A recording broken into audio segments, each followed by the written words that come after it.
नमस्कार, बहुत बहुत स्वागत है आपका। पाकिस्तान से दरअसल ये बड़ी खबर आ रही है और पाकिस्तान से बड़ी खबर क्या है कि लोग भूख के मारे अब रोने को मजबूर हो गए हैं। लेकिन इमरान खान की सरकार क्या कर रही है?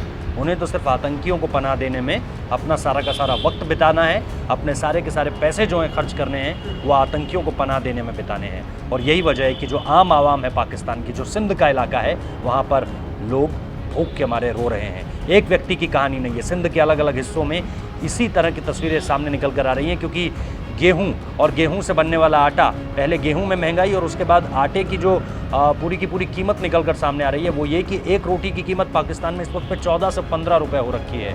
और आटे की जो कीमत है वो रिकॉर्ड इतिहास में सबसे ज़्यादा पहुँच गई है। 14 रुपये की जब एक रोटी मिलेगी तो गरीब आदमी कहाँ से रोटी खाएगा?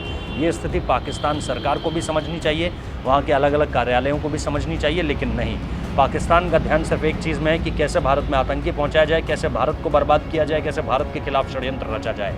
अपने देश में किस तरह से चीज़ों को बेहतर किया जा सकता है।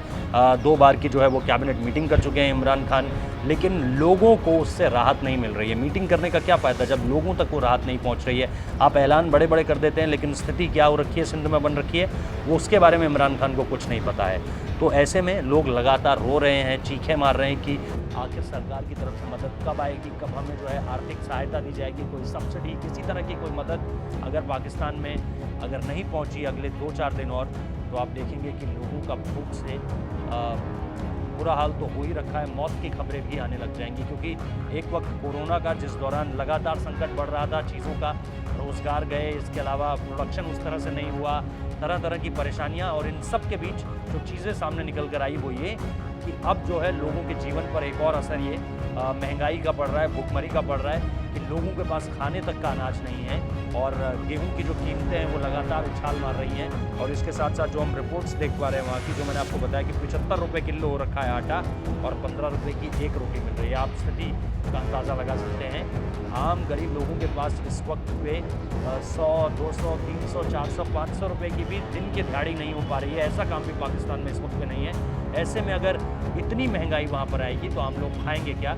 ये अपने आप में बड़ा सवाल है। लेकिन जैसा मैंने शुरुआत में ही कहा कि पाकिस्तान के वज़ीर आज़म को इन बातों से कोई मतलब नहीं है। उनका सिर्फ एक लक्ष्य है, भारत को किस तरह से परेशान किया जाए। और इसी की तरफ उनकी सेना भी सोचती है, ISI भी सोचती है, खुद इमरान खान सोचते हैं, उनके मंत्री भी यही सोचते हैं। उनको दिक्कत इस बात से है कि रफ़ाल की तैनाती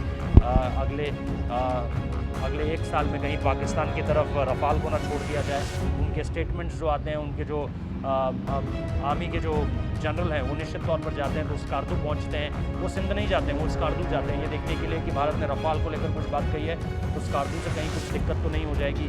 चीन अगर कोई स्टेटमेंट दे रहा है तो वो अपने जाके F-16 देखने लगते हैं। वो कभी सिंध नहीं जाते हैं।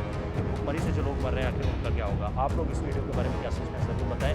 फिलहाल इस वीडियो में इतना ही। लाइक कीजिए, कमेंट कीजिए, शेयर कीजिए, हमारे चैनल को सब्सक्राइब करना मत भूलिए।